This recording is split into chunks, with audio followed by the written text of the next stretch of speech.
Hello, freak bitches. Welcome to Deep Fried Neurons Podcast, and today's episode is a little ranty. Um, I just gotta be honest. It's longer than most of my episodes, I think, but it's super weird. Like, I went places from what I started to talk about.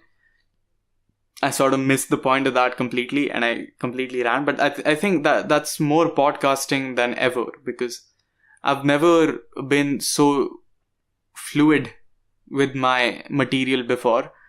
And I hope you have fun listening to it. I don't fucking know. Cue the fucking.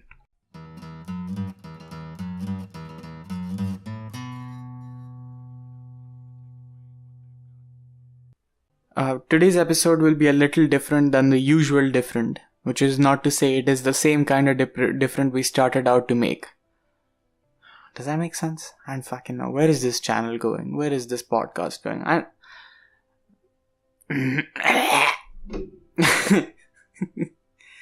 Anyway, so today I wanted to talk about conflict. Yay! Mostly about conflict in literature and narrative in literature. So, it just occurred to me while I was hanging out with my friends that while all types of conflict are relevant in most stories across time, some conflicts are more relevant in some times and some are not.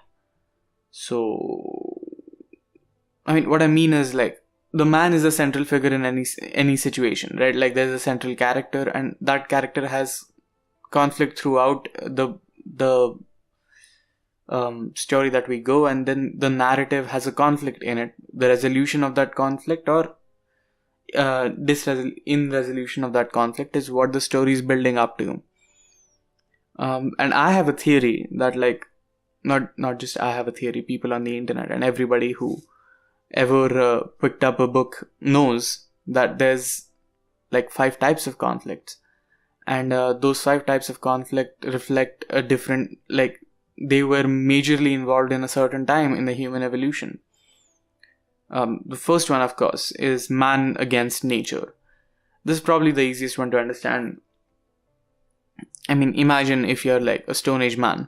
You barely know language, you've not started farming yet, you gotta go out, you gotta get your food, you gotta bring your food back home, cook it and eat it, protect yourself, protect your offspring, and things like that. The nature is constantly out there to get you.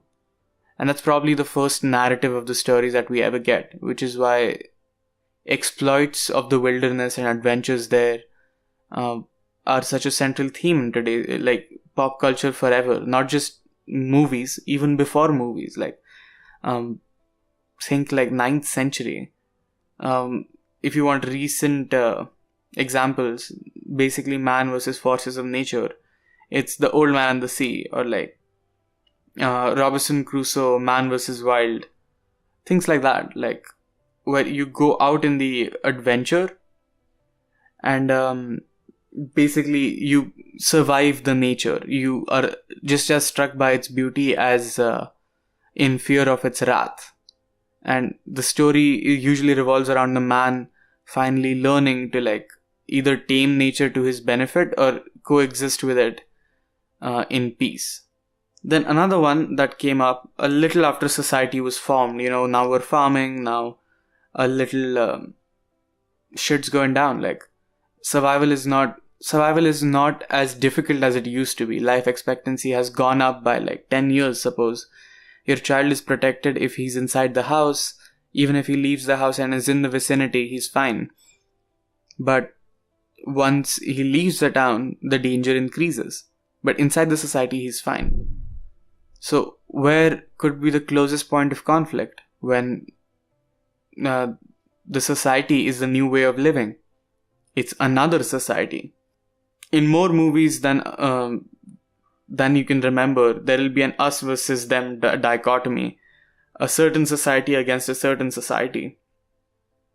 Stories of war, for example, when the Romans talk about the barbarians in their stories, or the Mughal invasions, or the Europeans coming to America and killing the indigenous people, there's always an us versus them dynamic. The differences between them become the norms, and then we fight over which value is right. For example, capitalism versus socialism is an epic debate. More classical examples, if you were looking for some, would be Adventures of Tom Sawyer or like The Wonderful Wizard of Oz, where it's an us versus them dichotomy. Lord of the Rings, for example, is a dichotomy of good and evil, basically. But it also is in complete lack of knowledge that good and bad are abstract concepts. Usually moral dilemmas are not involved in these narratives. When man versus man, there's usually side of a man. Or if there is no side and there is an indifference to that conflict, then it's usually like critique of man versus man and how selfish we really are. And then comes man against society. Now, this conflict, I'm not sure when it came, but it has to come after man versus man, in my opinion. Mostly because, think about it, like, eventually you gotta realize that if society stabilizes, it's not perfect. There's always a hierarchy in society. Some of us are more marginalized. Some of us are denied our rights or our fair share, even though we fulfill our promise to society. I'm defining society in this case only by the definition given by that guy with a wig from France, the social contract theory, that the individual promises to contribute productively to society, and society in exchange promises that they will return with all the resources that the society has for the individual's development. And it's more or less in that dynamic that we exist. So usually, it's pretty glaringly obvious to all of us that when we get together, we do dumber shit than we do by ourselves. We never know when the party becomes a mob or the intellectuals have gone crazy. It's just everything sounds like an option when you talk in a group. 1984, for example. No, 1984 is still like us versus them, a good and evil concept sort of a novel. I wouldn't give that example. The Man in the High Castle is like an example of man versus society. Or any of those Earth, Fire, Water films where society shows how society is marginalizing women or a certain group of people or a certain person because they're uncomfortable with talking about something. Anything that pokes fun at how society is hypocritical, basically, is what comes under this list. A particularly kind of art that was valued for a very long time after the Renaissance. I think society started being seriously critiqued after that. Like, even Monty Python, if you think about it, is really a critique of society to a very large extent. And this is like, what, third narrative that we're going against? Yeah. And after that is man against himself. The only internal struggle that I could come across. And I could think about. For some reason, this is like the weirdest story that I couldn't place exactly. It could have been before the one I've said. But I think the man versus self became a mainstream one in the 16th century, 17th century. When Hitler was working. Shakespeare, not Hitler. When Shakespeare was working and he was writing his things, they would be like the origin of man versus self. Man versus self, of course, is self-explanatory. It's man's struggle to be comfortable with or be against his own imperfections. All of us know we're not born perfect. And there are a few things we desire intensely, but we know that morally we're not right. Freud's id, ego, superego would be the perfect example to explain this conflict. Id seeks pleasure, a part of you that seeks pleasure. Superego, which seeks moral superiority or moral image of the self. And ego is the one that seeks what's okay, what's right at the moment. It's sort of the mediator between the two. And that's where our struggle lies. Of course, it's a very reductive, explainable explanation of the conflict, and it's not that simple. Let's be fair. But that's where I think it takes turn, because a little bit of stability comes in, even more than the Renaissance at this point, which is laughable looking at our life expectancy today. But at the time, it was huge. People didn't live that long. And people had the time to think about it. People had the time to think if they're perfect or is the world imperfect. How imperfect are they? To what extent can they change? Is it nice to want what they want? And also, like, religion was being questioned and being reiterated very severely throughout this time. So I believe that, like, the moral superiority that comes with religion has to do something with the man versus himself narrative. Because there's a certain expectation of an ideal person that the religion projects on you, and you sort of take it from it, and then you try to achieve it, but you can't because you're only human. And that sort of makes for a lot of conflict. But at the same time, all of these arguments were had by those guys with beard back in Greece, like Socrates, Plato, and all those people also talked about idealism quite a lot. So man versus himself might be that old as well. But its relevance keeps shifting. It definitely came after society was formed. There is no record before that. But yeah, it's weird, basically. This is such a terrible episode, dear God. Then there's what? Man versus fate, or man versus supernatural, or man versus God. This is a little different than man versus nature. This is not about survival. It's about the limits of human existence. What I mean by God is the ideal, the all-powerful. So when you go out in space and you find out that, like, there's a God and you must do his will, or a higher power which dictates that something must happen, but humanity in you denies you the conclusion that they have reached. So mostly it's acceptance of the larger picture, or like the larger fate, that prevails, and acceptance is what these stories carry as meta-narrative.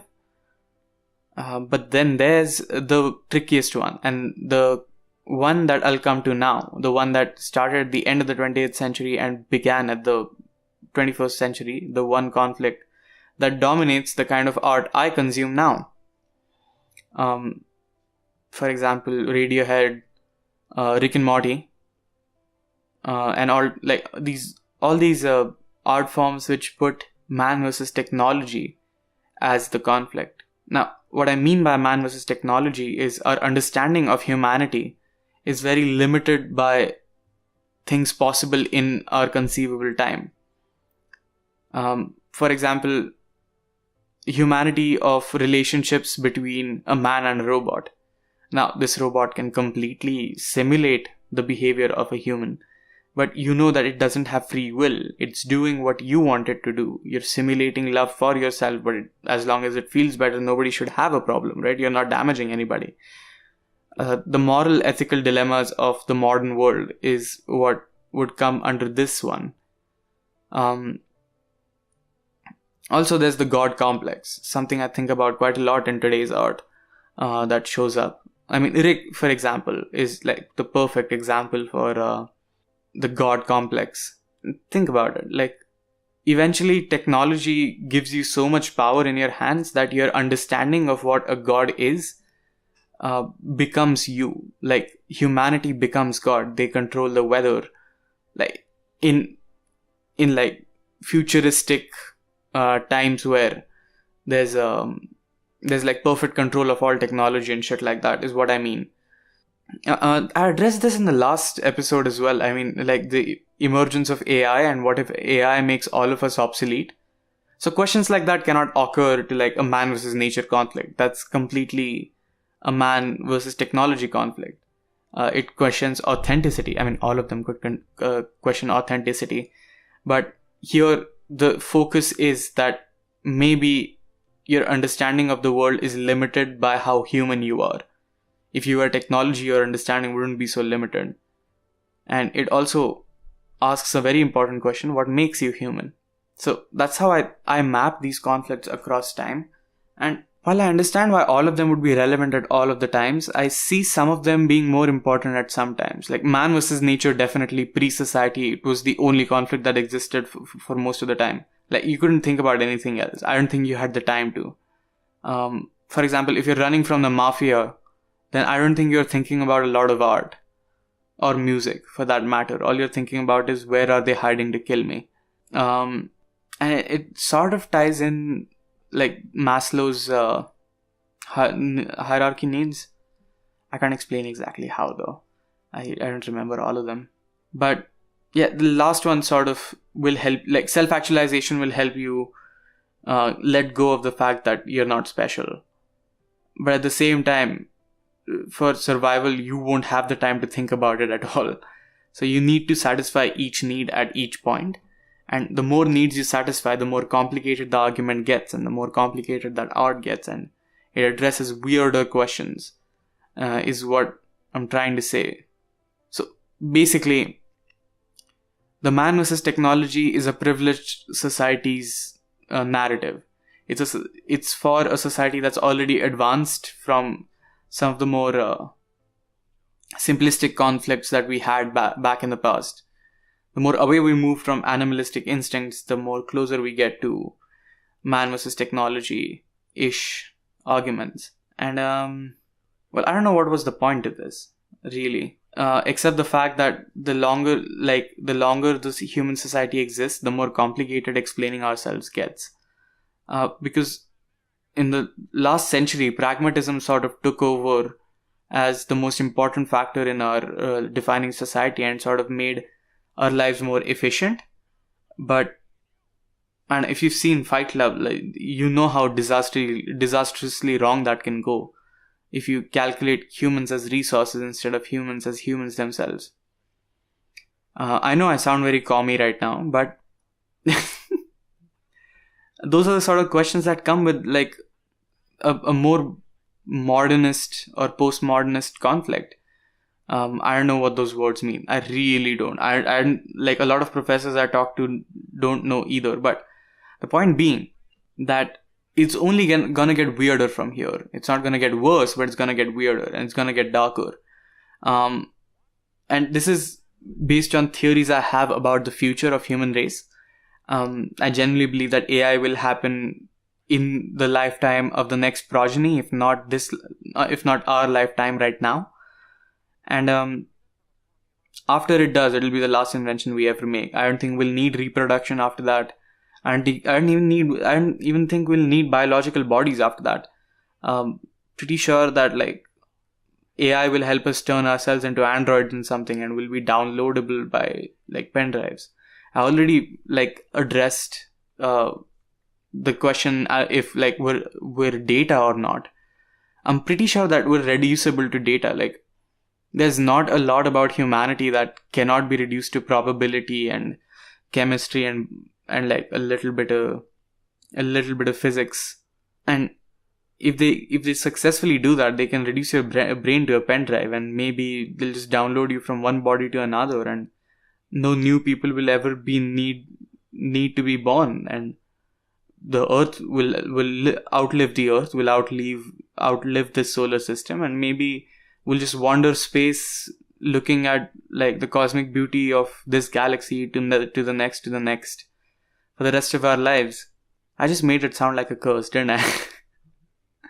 But think about the conversations you could have with yourself and others if connectivity is possible in that area, and the things you could see. But of course, morally, it'll be a very weird. It'll be a weird pretzel that humanity twists itself into, but it'll be interesting, and I don't know how to be prepared for it, but I'm excited because you see, like no matter what your parents feel, it is objectively true that you live in better times than before, and it's going to be that way for as long as we live.